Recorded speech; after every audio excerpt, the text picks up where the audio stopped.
Está no ar o programa Espaço Cidadão com Robson Carvalho.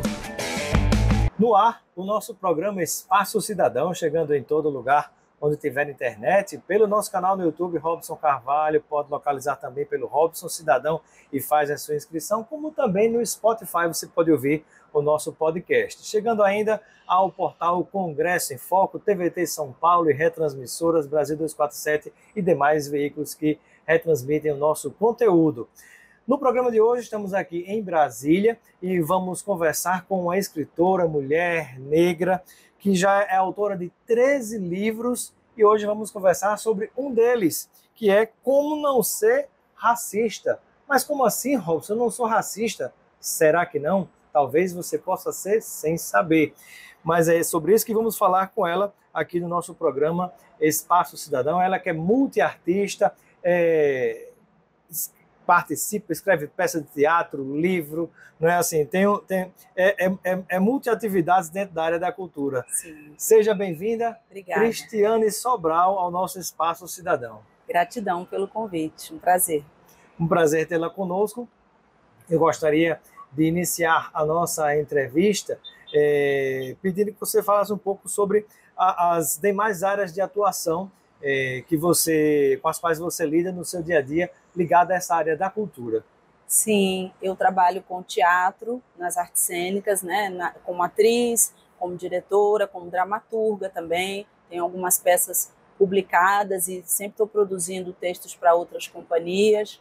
Na literatura, eu trabalho na parte de edição de livros, também na parte de revisão crítica e tenho essa carreira aí de mais de 20 anos, né? Mais de 30 anos no teatro, mais de 20 na literatura, com 13 livros publicados. Também sou mãe, professora de teatro, né? Já percorri aí vários continentes, sempre trabalhando nessas amplas vertentes aí do teatro, da literatura, da educação e sendo uma ativista negra. Que maravilha!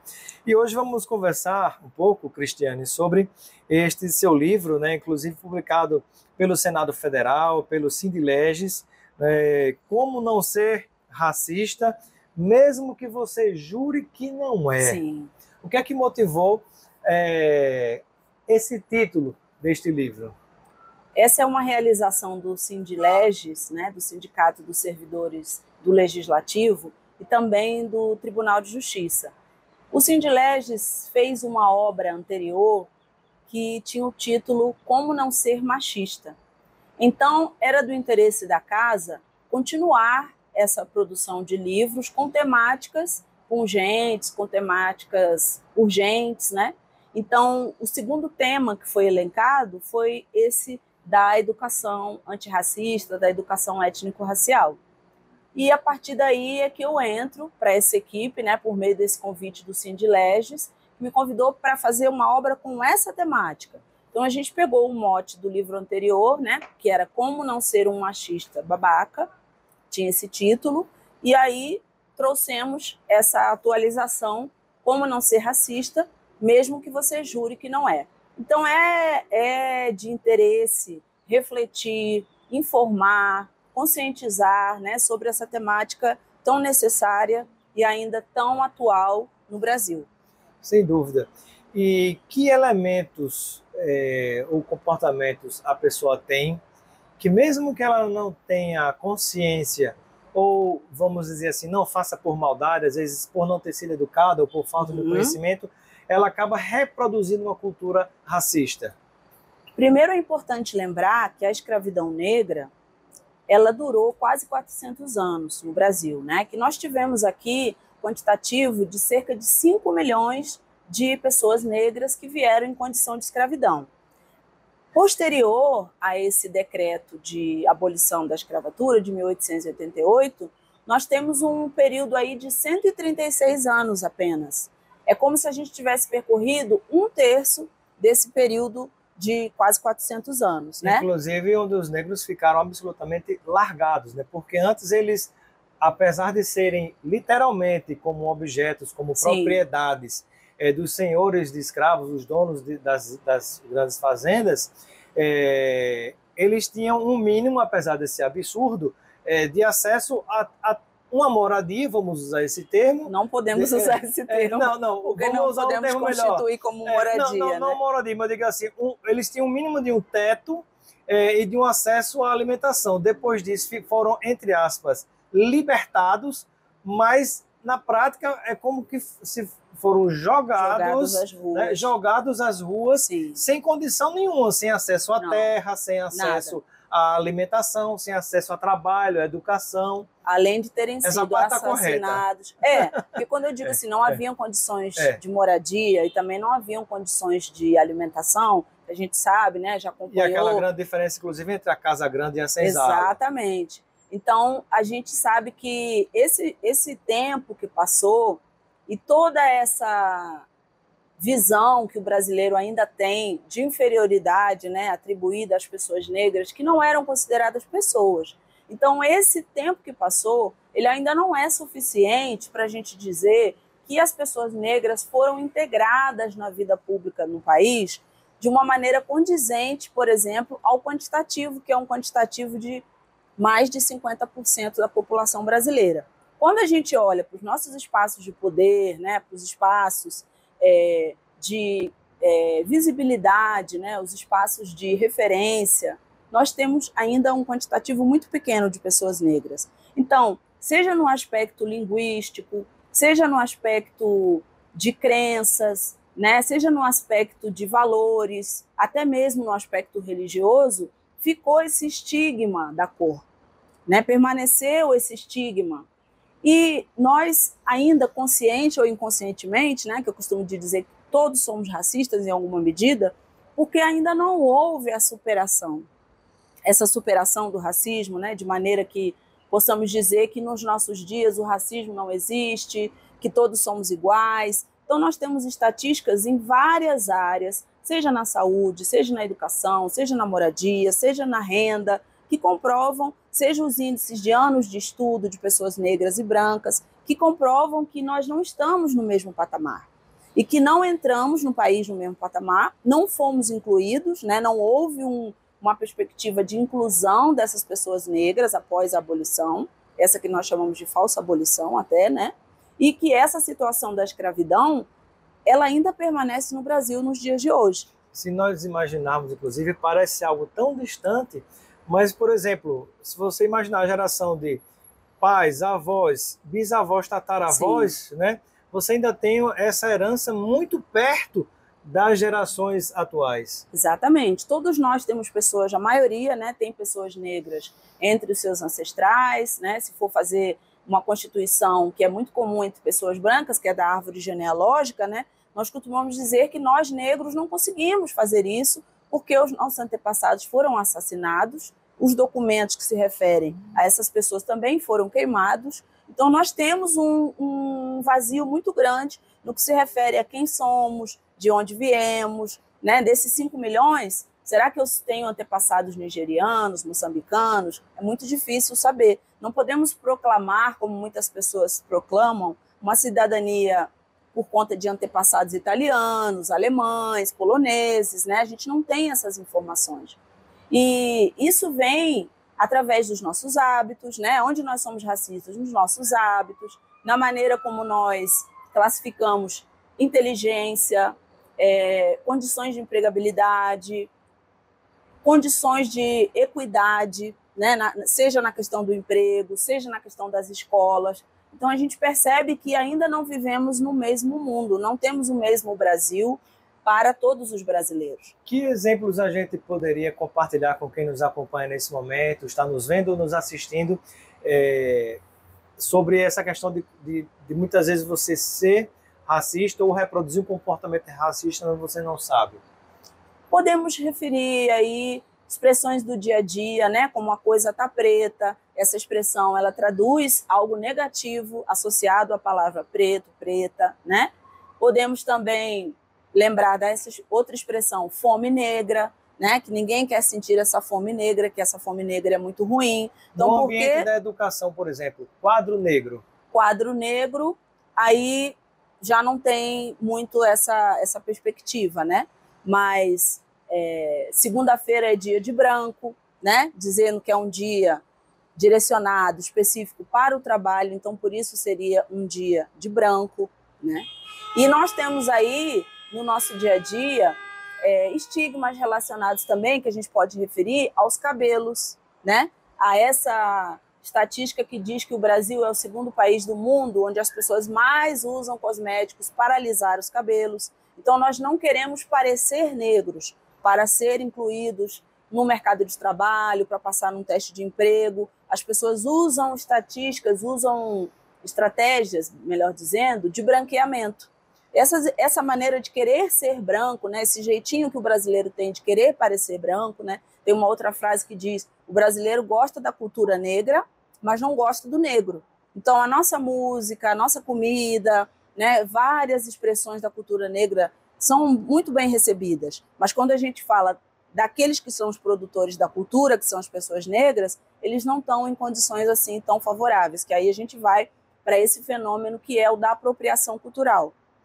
Estamos conversando com a Cristiane Sobral no nosso Espaço Cidadão. Ela é autora de 13 livros e estamos hoje conversando sobre um deles, que é Como Não Ser Racista, Mesmo que Você Jure que Não É.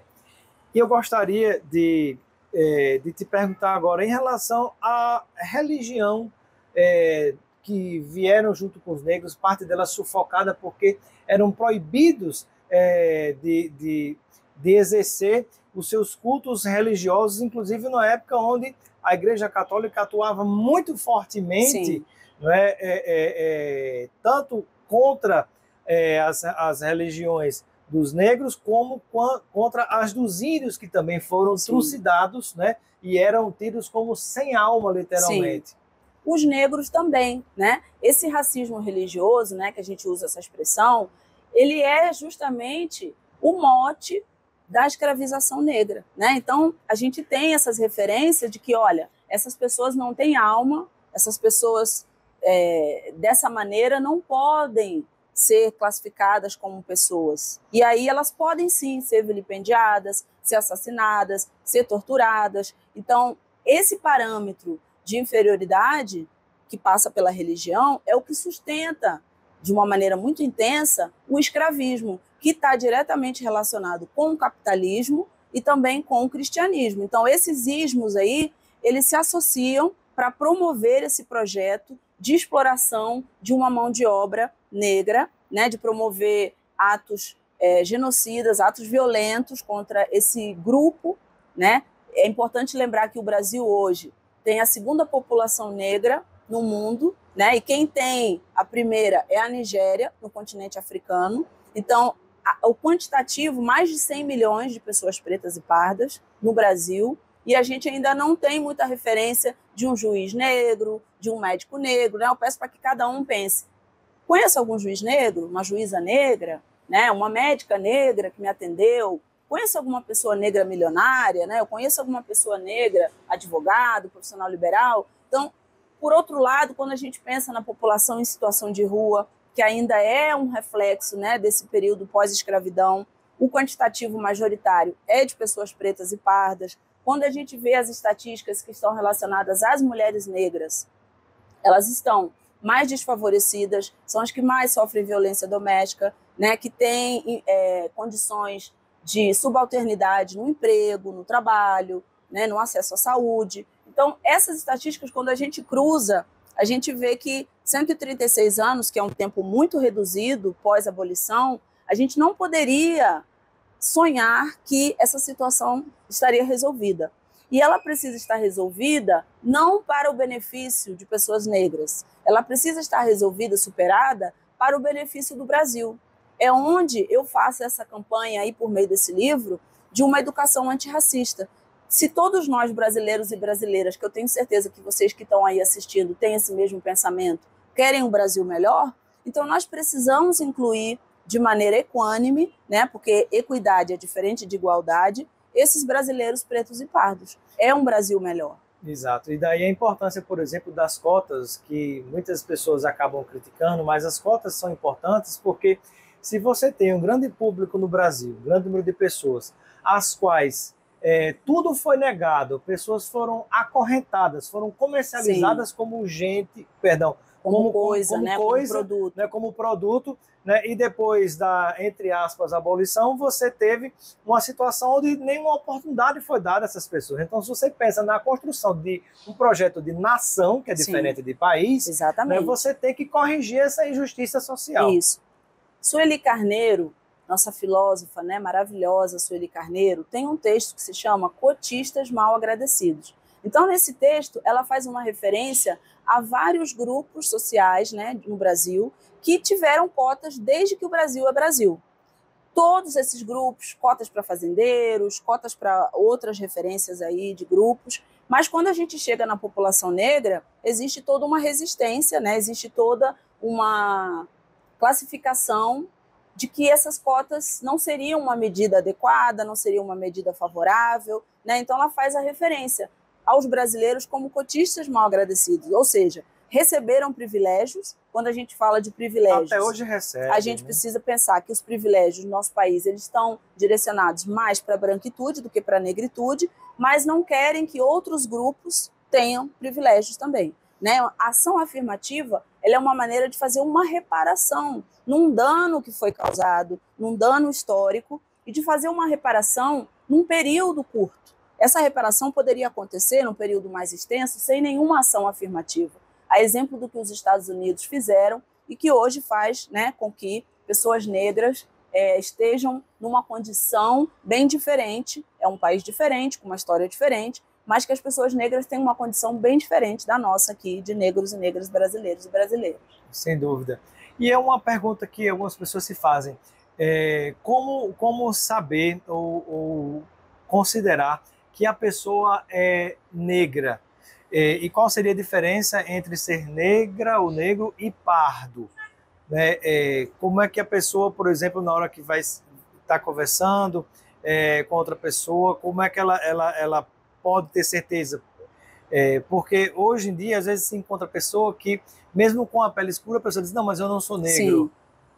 Como o Brasil é um país racista, é natural que muitas pessoas recusem, né, essa identificação como pessoas negras por conta de todo o racismo que é decorrente da ocupação desse lugar. Então há negro que não se enxerga como negro.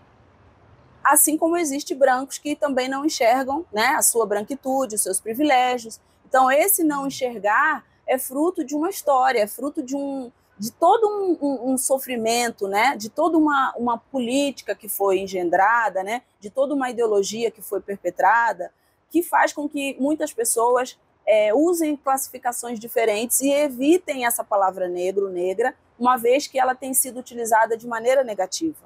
Agora, é importante pensar que você, no Brasil, embora tenha pai, mãe, negro, negra, se você não parece negro, você não vai... O que eu quero dizer com parece? Se você não tem um fenótipo, se você não tem uma aparência, né, pele escura, cabelos crespos, quanto mais escura a sua pele, quanto mais característicos os traços negroides, mais preconceito você vai sofrer.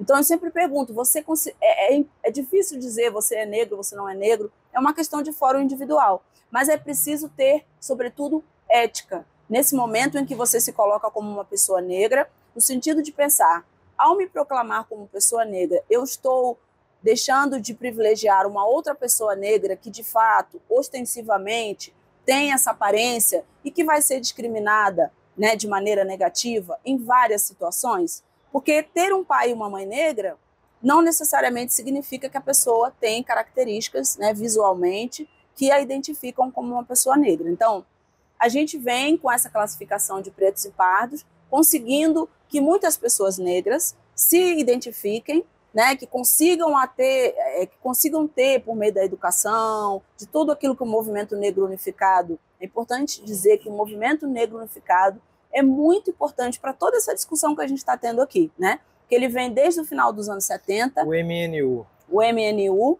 produzindo esse momento em que o Brasil está. Né? Esse momento ele não é um momento ocasional, ele é fruto de um trabalho de intelectuais, de pensadores, né, de pessoas negras que lutaram para que essa pauta estivesse finalmente na ordem do dia do país. Então, você se considera uma pessoa negra, né? Mas as cotas são feitas para pessoas negras. Então é importante dizer, você está sendo ético, você está sendo justo, né? Você está sendo... você está considerando com a empatia suficiente que essa causa precisa, né? Para, ao se declarar negro, negra, preto, pardo, né? Você está considerando que essa vaga ela é muito importante para outras pessoas que realmente vão sofrer discriminação racial, né? Quanto maior, como eu falei, quanto mais escura a cor da pele, quanto mais crespos os cabelos, os traços negroides, mais negro você de fato é. Perfeito, muito bem. Se você é seguido numa loja, né, uma coisa que eu gosto sempre de dizer, quer saber se você é negro ou não? Entra numa loja, vê se você vai ser seguido, né? Veja se você vai receber um tratamento inferiorizado na recepção de um hotel, né?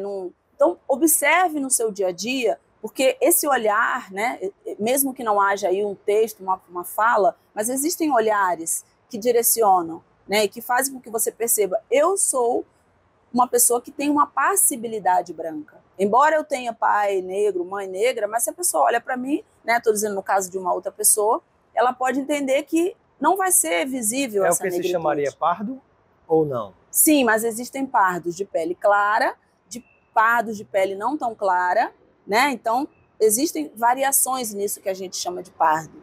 Né? Então é importante, é uma discussão bem complexa, né? Que eu acho que não dá nesse tempo aqui para a gente aprofundar. Dá um programa só sobre isso. Mas eu sugiro que quem tiver mais interesse, que estude sobre colorismo, né? Que o colorismo ele fala desses vários tons de negritude, né? Que nós temos no Brasil. Então, para o Brasil é uma expressão muito importante de conhecer, o colorismo, né? Perfeito, estamos aqui mais com a entrevista, uma aula com a Cristiane Sobral, tratando desse seu livro, Como Não Ser Racista, mesmo que você jure que não é. Caminhando para perto de finalizar, vou te propor um ping-pong com alguns tópicos aqui do livro, tá certo? Bom. Aí, vamos lá. Qual seria um caminho importante para desenvolver uma consciência que não seja racista? Admitir que você é racista. E como é que a partir de que situação a pessoa consegue admitir que é racista? Como é que se dá essa consciência? Essa consciência... Como diz no livro, mesmo que a pessoa jure que não é. É preciso um ato de consciência, né? Um ato de reflexão sobre a história da sua vida, sobre aquilo que você pensa, a leitura que você faz das outras pessoas. É preciso, sobretudo, ser sincero, né? Consigo mesmo. E o que é possível fazer para mudar o padrão e ter mais consciência, né, e colaborar de uma maneira mais justa com a sociedade, com um comportamento que não seja discriminatório? Sim. Se você é racista, admite isso, então eu te convido para entrar aqui no movimento antirracista. Esse movimento antirracista é o que você não vai mais ser uma pessoa omissa, né, em relação a situações de racismo, seja você negro ou branco. Então, nós esperamos a colaboração, a participação, a parceria, né, de todas as pessoas nessa luta antirracista. E aí eu te pergunto, qual a diferença entre não ser racista e ser antirracista? Você pode não ser racista, mas também não fazer nada. Né? Você viu uma situação em que um jovem sofreu racismo na escola. Aí faz igual a Pilatos e lava as mãos. Você fala, isso aí não sou eu, a professora que resolva. Né? Mas se você é antirracista, você vai ser o primeiro a estar ao lado desse jovem, o seu apoio vai ser fundamental para que esse jovem supere essa dor, você vai ter empatia suficiente para imaginar que essa pessoa passou por uma situação muito difícil e não vai se omitir, né? Inclusive, estando ali ao lado dessa pessoa e procurando conscientizar os colegas, a turma, o professor. Então, não ser racista é passivo, mas ser antirracista é ativo, né? Perfeito. Tem que ter uma atividade. E já no finalzinho do seu livro tem um tópico que é Lista Negra. Lista Negra é uma lista com nomes de pessoas notáveis que eu acho que é muito importante que a gente, quando vai falar dessa questão, a gente imagine, né, e tenha certeza de que a história do negro não começa no escravismo, né, e que nós temos um rol incomensurável de pessoas grandiosas que foram pessoas negras e que contribuíram para o desenvolvimento mundial, né, em vários aspectos, e que estar municiado dessas referências também é uma maneira de combater o racismo. No Brasil também. No Brasil e no mundo. Inclusive, né? o Machado de Assis, né, que era negro, mas foi passado para a população como branco. o primeiro, né, a fundar a Academia Brasileira de Letras foi um homem negro e foi Machado de Assis, né? Então, eu gosto de dizer, é preciso fazer esclarecimentos necessários, né? Mais que esclarecimentos, que nós já tivemos muitos, agora é tempo de escurecer. Então, chegar na sua casa e falar para os seus filhos, né? Porque a gente não aprende a ser racista. E aprender a ser antirracista é uma atividade de casa, porque a família prepara para a escola, né? Então, chegar lá e falar, filho, filha, olha, eu vou mostrar para vocês 5 nomes de pessoas negras brasileiras, né? Como os irmãos Rebouças, né? Como Conceição Evaristo, como Maria Firmina dos Reis, como Antonieta de Barros, né? Eu vou dizer tantos nomes que vocês vão ficar agora querendo olhar as pessoas negras de maneira diferente. Inclusive, gosto de dizer que eu sou admirador de... São 3 negros, 3 Miltons, um artista, um geógrafo, e um cantor, Milton Nascimento, Milton Gonçalves e Milton Santos, né? Veja só, já fica aí essas 3 dicas, né? Para que você que é professor, né? Você que está desenvolvendo um projeto de pesquisa, que comece a estudar um pouco mais, né? Porque o conhecimento ele é libertador. Então, ser antirracista é um ato de humildade, no sentido de dizer, eu não sei nada sobre a cultura negra, eu não sei nada sobre as pessoas negras, eu não convivo com pessoas negras. Então, eu vou procurar preencher essa lacuna, uma vez que a cultura negra ela é o berço, né? A África é o berço da humanidade. Então, todos nós somos afrodescendentes. Né? E me colocando na posição de aprendiz e de aluno, né? O que é que a nossa professora poderia me dizer para compartilhar através de mim também com outras pessoas que nos acompanham, né? Em termos de fechamento sobre tudo isso que a gente conversou, né? Sobre como não ser racista, mesmo que a gente jure que não é.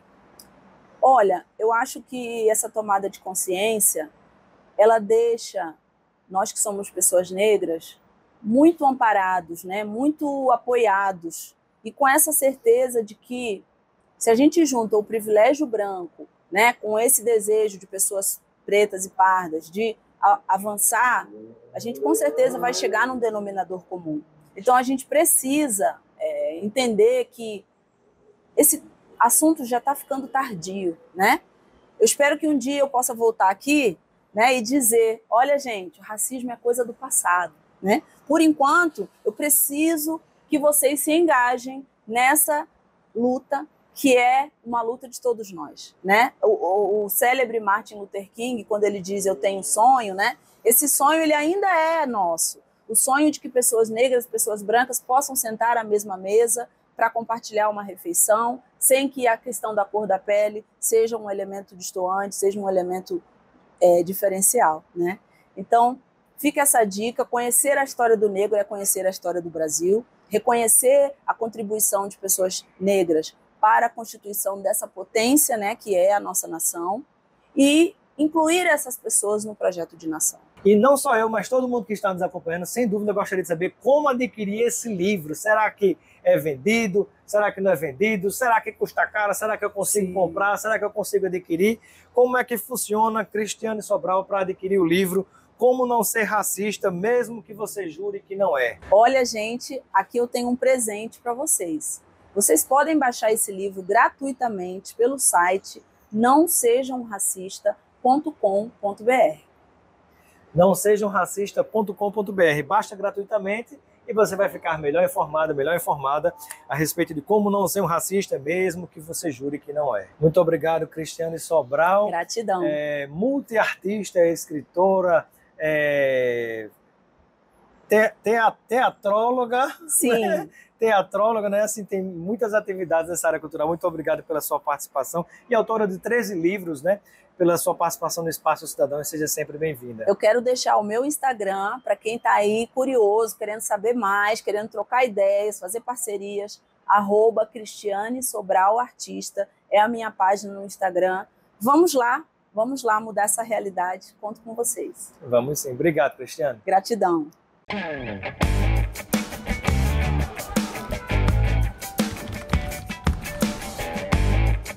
Você ouviu o Espaço Cidadão com Robson Carvalho.